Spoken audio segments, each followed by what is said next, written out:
بسم اللہ الرحمن الرحیم۔ ناظرین، آپ دیکھ رہے ہیں رپورٹ ڈیجیٹل اور میں ہوں حنیف صابر۔ ایران کے وزیر خارجہ نے پہلی مرتبہ ایران کی طرف سے اس بات کی تصدیق کی ہے کہ جنگ بندی کے لیے اور حالات کو نارمل کرنے کے لیے امریکہ کے ساتھ مذاکراتی عمل جاری ہے اور پیغامات کے تبادلے ہو رہے ہیں۔ دوسری طرف امریکی صدر ٹرمپ نے اشارہ دیا ہے کہ امریکہ 2 سے 3 ہفتے میں جنگ ختم کر دے گا۔ تیسری طرف وزیر خارجہ اسحاق ڈار کے دورہ چین کے بعد ایک 5 نکاتی پلان سامنے آیا ہے تاکہ اس جنگ کو بند کرایا جا سکے۔ چین نے پاکستان کے ذریعے ثالثی اور جنگ بندی کی کوششوں کی حمایت کر دی ہے اور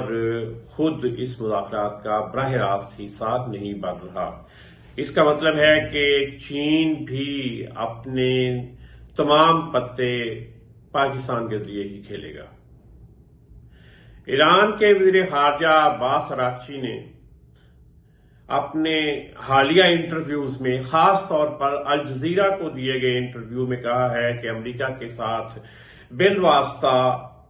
اور ایک علاقائی ملک کے ذریعے پیغام رسانی اور رابطے ہو رہے ہیں، اور یہ ملک یقیناً پاکستان ہے جس نے 3 روز قبل 4 ملکی وزرائے خارجہ کانفرنس کی میزبانی کی، اور اس کانفرنس کے فوری بعد پاکستان کے نائب وزیر اعظم و وزیر خارجہ اسحاق ڈار نے ترکی چین کا دورہ کیا ہے، جبکہ صدر آصف علی زرداری نے اس کانفرنس کے فوری بعد رات کے وقت میں چین کے سفارتخانے کا دورہ کیا۔ ترکی، سعودی عرب اور مصر کے وزرائے خارجہ پاکستان آئے۔ اس میں جنگ بندی کے حوالے سے اور اس خطے کو تباہی و بربادی سے بچانے کے لیے سفارتی کوششیں کی گئیں۔ سفارتی کوششوں کو جاری رکھنے پر اتفاق کیا گیا اور پھر یہ سارا کام آگے بڑھا، جس میں چین آیا۔ پھر صدر ٹرمپ نے اپنے ایک سوشل میڈیا پیغام میں یہ کہا کہ ایک بڑا ملک جو ہے وہ بھی جنگ بندی کوششوں کا حصہ بننے جا رہا ہے، اور اسحاق ڈار کے دورہ چین کے بعد یہ بات بالکل واضح ہو گئی ہے۔ عباس اراغچی نے یہ بھی بتایا اپنے اسی انٹرویو میں کہ امریکہ کے ساتھ رابطے امریکی نمائندہ سٹیو وٹکوف کے ذریعے ہوئے ہیں، اور یہ براہ راست بھی ہیں اور پیغام رسانی بھی ہے، مگر یہ مذاکرات نہیں ہیں۔ انہوں نے کہا کہ ماضی کے تجربات ہمارے اچھے نہیں رہے، ماضی ہمارا خراب رہا، اور یہی سب سے بڑا اعتماد سازی کا فقدان ہے۔ اس پہ ہم نے پہلے بھی بات کی کہ ابھی تک اگر جنگ بندی کے لیے کوششیں کامیاب نہیں ہو پا رہی اور ایران ان پر آمادہ نہیں ہے، تو اس کی بنیادی وجہ بھی یہی ہے کہ امریکی صدر ٹرمپ جو ہیں وہ اپنے سفارتی معاملات میں، غیر ملکی معاملات میں لوگوں کے ساتھ اپنے جو وعدے ہیں ان کو پورا کرنے میں کوئی زیادہ بااعتماد ثابت نہیں ہو رہے۔ وہ ایک ایسی غیر یقینی قسم کی شخصیت ہیں کہ وہ کسی بھی وقت اپنا کوئی بھی موقف تبدیل کر لیتے ہیں، اور پھر وہ یہ بھول جاتے ہیں یا اس بات کی پرواہ نہیں کرتے کہ چند لمحے پہلے یا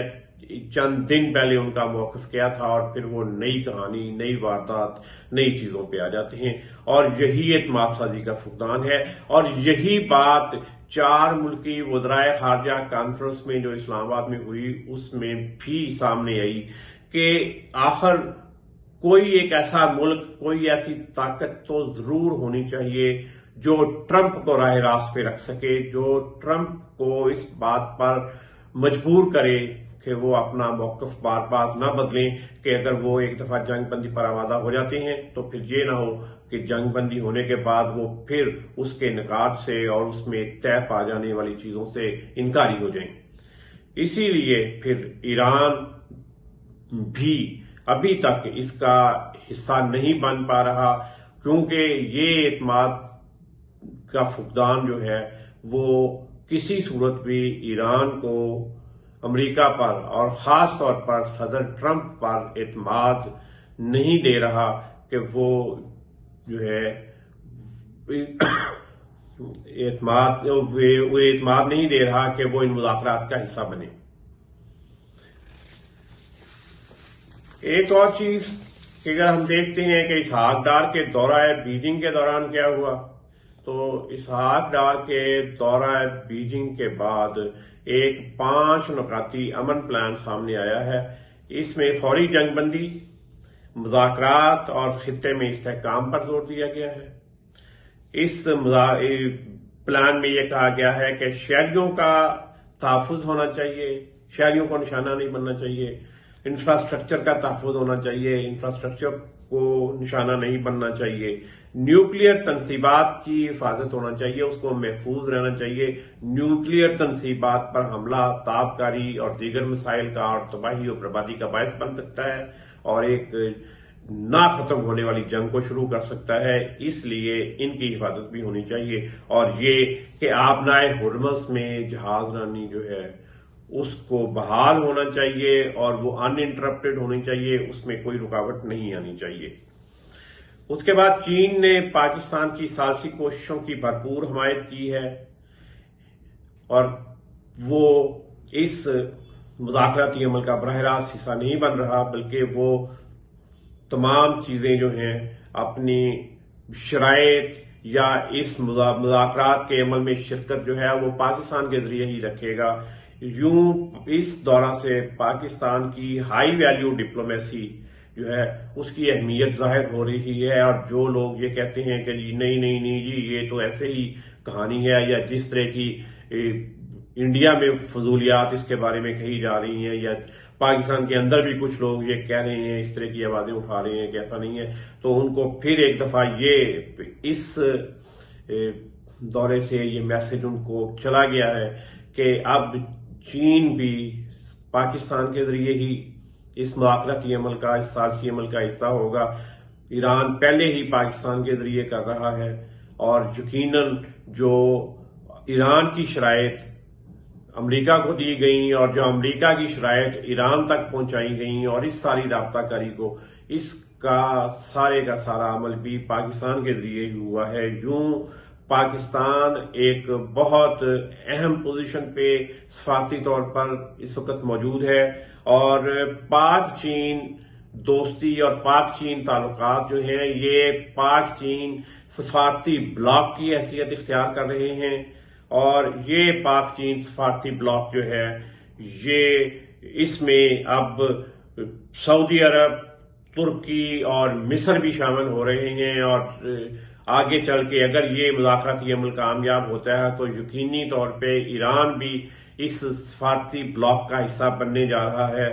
یہ پاکستان کے لیے ایک بہت بڑی کامیابی ہوگی کہ وہ ایک ایسی جنگ کو روکنے کے لیے اور دنیا کو تباہی سے بچانے کے لیے صف اول کے کھلاڑی کے طور پہ اپنا کردار ادا کر رہا ہے، جس کا رکنا فی الحال ممکن نظر نہیں آتا، یا اب سے چند 2-3 روز پہلے تک بھی ممکن نظر نہیں آتا تھا، لیکن اب ایسے اشارے آنا شروع ہو گئے ہیں ایران کی طرف سے بھی اور امریکہ کی طرف سے بھی کہ یہ جنگ